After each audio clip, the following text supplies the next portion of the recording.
bonjour. Bonjour. Vous avez écrit en 98 La maladie de Saxe, aux éditions POL. Et votre véritable nom est docteur Marc Zaffran.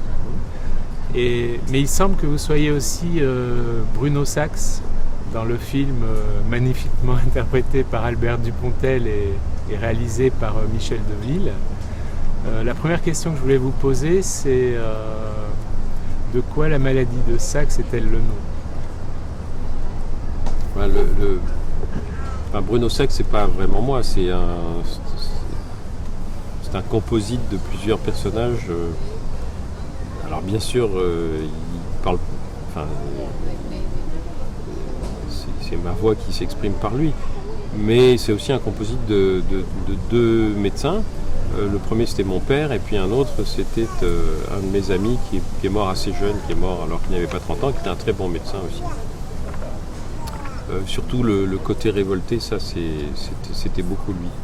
La maladie de Saxe, c'est la souffrance du soignant, c'est-à-dire c'est le fait qu'il y a un paradoxe très fort dans le fait de soigner les autres et d'être, si on veut les soutenir, si on veut combattre à leur côté, si on veut les aider à sortir des difficultés et de la maladie, on ne peut pas rester indemne, on ne peut pas rester insensible à ce qui les fait souffrir. Donc, un soignant, inévitablement, il y a des périodes où il souffre, des fois au diapason de ses patients et des fois à contre-temps, parce que il peut être très abattu et très abattu, très alourdi par le fait que les gens dont il s'occupe vont mal et n'ont pas l'air d'aller mieux, et n'iront jamais mieux. Donc c'est ça la maladie de Saxe, c'est la souffrance des soignants. Marc, est-ce que vous aviez mis en place votre façon à vous de soulager cette souffrance ou voire de la prévenir?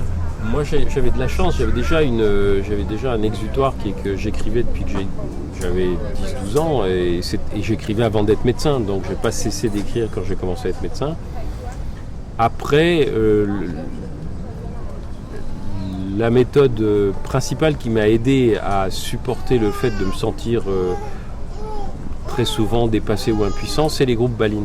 C'est le fait de partager avec d'autres médecins la possibilité d'échanger autour, non pas des problèmes techniques, ça j'avais déjà un réseau avec qui le faire, mais d'échanger autour de nos émotions. Pourquoi est-ce que nous étions irrités ou agacés ou abattus ou désespérés devant telle ou telle situation, devant tel ou tel patient, et pourquoi surtout on n'arrivait pas à le surmonter. Et ça, les groupes Balint vous permettent de faire ça très très bien. Au bout de plusieurs mois et plusieurs années de Balint, on est beaucoup plus détendu.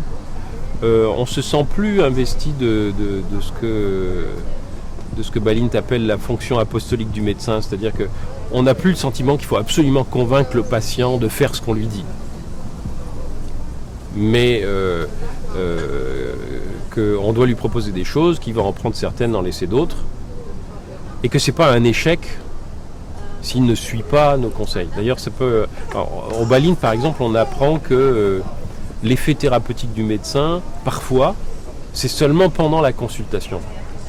C'est-à-dire que les gens viennent en consultation parce que ça leur fait du bien d'être avec le médecin, mais peu importe ce qu'ils vont lui prescrire, c'est pas ça qui est important pour eux. Il y a plein de gens, ils viennent vous voir, vous les soignez, vous les écoutez, vous leur donnez des conseils, puis ils oublient l'ordonnance sur la table. Pourquoi ? Parce qu'ils n'ont pas besoin de l'ordonnance. Ils avaient besoin de vous voir. Donc c'est ce que Balint dit, il dit le premier médicament du médecin, c'est le médecin lui-même. Et ça, on l'apprend quand on fait du Balint, alors qu'on ne l'a pas appris en faculté de médecine, parce qu'en faculté de médecine, on vous fait croire que votre puissance en tant que médecin, c'est le diagnostic et éventuellement les traitements que vous avez appris.